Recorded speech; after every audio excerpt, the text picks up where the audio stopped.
Hey guys, AllSports83 sporting another video at you, and in today's video we're moving on to part number 6 in my series of NASCAR Heat 6 and beyond. We're talking about the future of NASCAR gaming, especially with the next-gen console and everything that's coming along with that. In today's video we're going to be talking about two really key things in this gaming series, and that's going to be the paint booth and downloadable content. So let's go ahead and get started. Let's get right into it. One of the most important features for any game that allows customization for the NASCAR gamer is creating your own car. Now, this is one of the few areas where we've seen every end of the spectrum over the years for NASCAR games. There's been really bad paint booths like the early days of EA, like in the mid-2000s.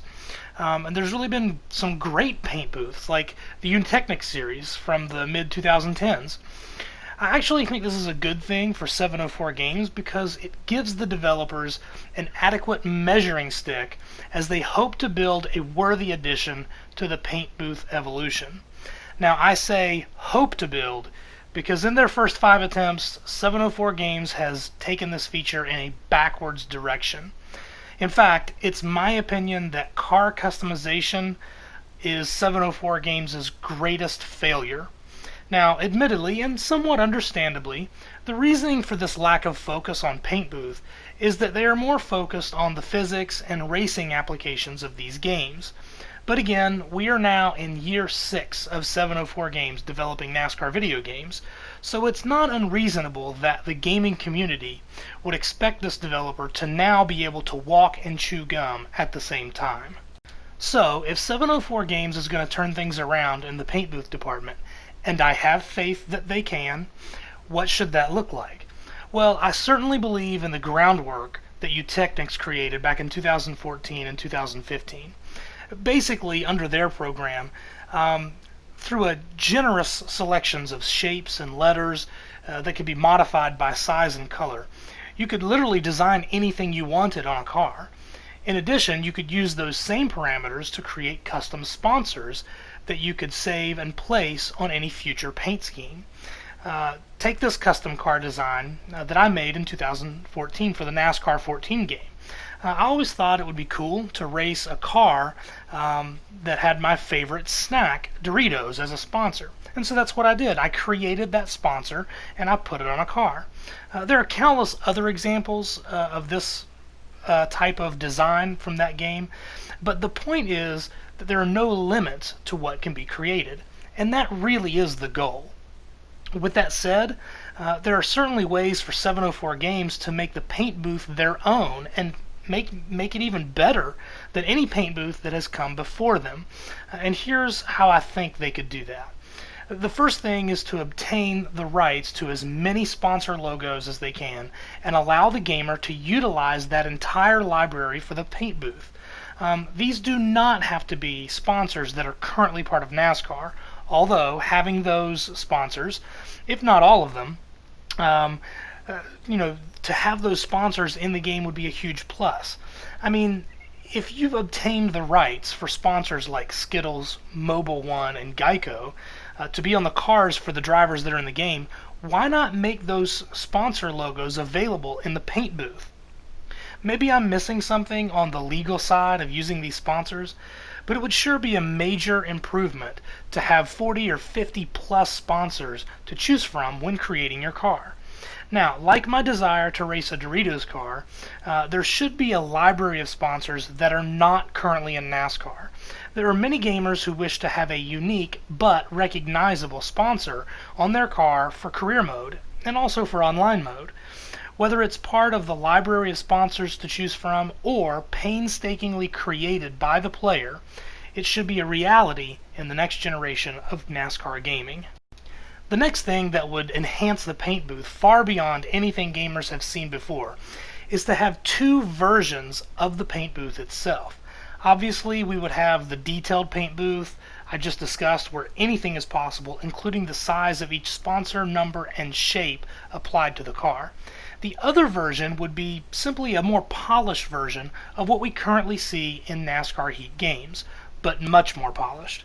Some gamers want that unique car, but they don't want or have the patience to spend large amounts of time creating something from scratch. That's not me personally, but there should be a space for gamers like that. My approach would be to go to some of the same folks who design paint schemes for the real cars in NASCAR and have them create 15 to 20 schemes to be loaded into the game without sponsors or car numbers. This would create a platform for gamers to create a sharp-looking car without hours of creating. Now, the colors of these schemes can be changed to fit whichever sponsor the gamer decides to put on the car. Likewise, the car number chosen by the gamer should be able to be changed in size and color for the same reasons. Oh, and by the way, those same artists who design the schemes should also design 10 to 15 number fonts as well. Look, I appreciate 704 Games developers making an effort to design these schemes, but having the real paint scheme artists create these schemes would create a more realistic and legitimate experience, in my opinion. So, if we get all these paint booth features, the next task is to what to do with these cars. It seems reasonable to me that the gamers should be allowed to have roughly 8 to 10 slots available for active custom cars that can be modified or replaced. In addition, maybe there should be a different area to store custom cars as part of what maybe I would call a vault. Custom schemes in the vault are schemes that can no longer be changed and are part of the gamer's history of custom car creations that they wish to keep. I'd say it's fair to have 10 or 15 slots available for what I would call the vault. Moving your favorite cars to the vault would free up space to create new paint schemes. Now obviously there's got to be some kind of limit or cap on these slots for both the regular paint scheme area and the vault, just for memory purposes. One key to this concept, however, is that the gamer should be able to race custom cars from both the regular slots and the vault. Essentially, if you want to use a car from the vault in quick race or online mode, you should be able to do that. This should be true of all racing modes. Okay, so let's move on to the other topic of this video, which is the conversation about downloadable content.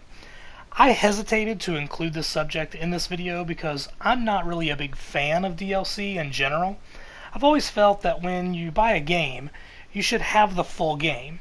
Unfortunately, the DLC era has provided developers the ability to send incomplete games to the stores that require patches and content that really should be in the game already at release. However, that's the reality now, and we're not going to go back. So I might as well address this ever-growing part of the gaming world. With that said, let's get into my thoughts and dreams for NASCAR Gaming DLC. Now obviously the first thing is that paint schemes that are related to the current year of that game's release should be free to the gamer. This is one way to provide the community with a complete game for that release year. Don't worry, 704 Games, I have some really cool ideas for content you could charge for either individually or for a season pass. So let's get into those. The first idea is to have available famous paint schemes from the old days. Iconic paint schemes from drivers like Richard Petty, Darrell Waltrip, David Pearson, Jeff Gordon, and Fireball Roberts are just some examples of how DLC can be revolutionized for NASCAR games. There are endless schemes that I'm sure gamers would be willing to pay for to get into their game. I'm sure that getting the rights to these schemes can take time and money, but that's why it's introduced in this way for this concept as DLC for customers to pay for. 704 Games doesn't have to have this ready during the game's release, and they can roll these schemes out as they secure the rights along the way. Now the same can be said for my next idea, and it's a little bit of a crazy one. What if 704 Games could sell old NASCAR tracks that are no longer in the sport? Tracks like North Wilkesboro, Rockingham, and Riverside, California. I'm sure it would be a challenge to figure out the physics connected with these tracks, but if older NASCAR games could manufacture fantasy tracks, I'm sure 704 Games can replicate these iconic old tracks enough for gamers to experience them in a NASCAR game today. Okay, my next idea is absolutely the craziest. I would love to be able to relive and perhaps rewrite the history books of NASCAR by racing in some of the most iconic moments of the sport. Imagine loading up the 1992 season finale at the Atlanta Motor Speedway. After selecting which driver and car from that race you wish to drive, you take the wheel and race the drivers and specific paint schemes and cars of that race.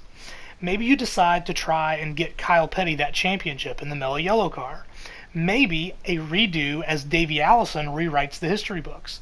You can employ the same strategy for a number of other races, like the 1979 Daytona 500 or the 2003 Darlington race.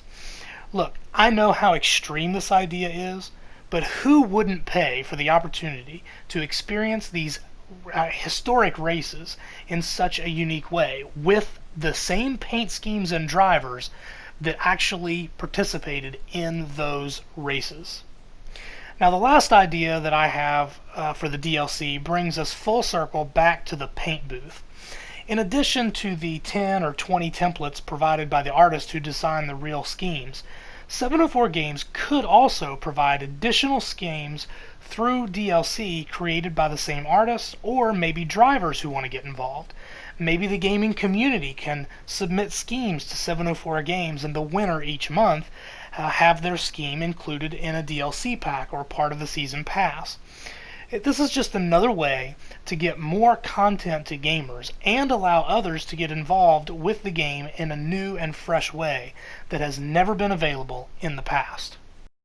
Well, that's all the details I have for this video, but before I wrap things up, I do want to take just a minute here to thank everyone who's subscribed to the channel, and for all those who have watched the video and have taken place in the conversation in the comment section of these videos. I do want to let you know from the outset here that I don't always have ample opportunity and ample time to post a lot of videos. This is just a hobby for me. As you've noticed, all of my videos are under 15 minutes. I'm actually limited to 15 minutes or less because I haven't finished the registration process with YouTube, and that's really on purpose. I'm not looking to monetize this channel in any way.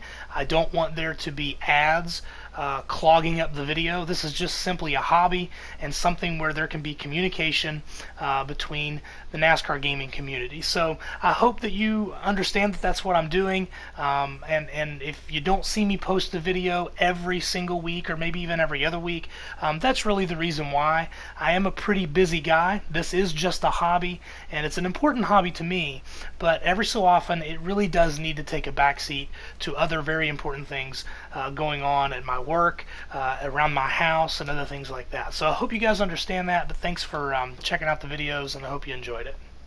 And as always, if you have any thoughts about this specific video, make sure you join that conversation in the comments section below. I'll be interested to hear your thoughts and what you think is important for Paint Booth. What do you think is important for downloadable content? As always, I'll be looking forward to those comments, and we'll certainly see you in the next video. Have a good one.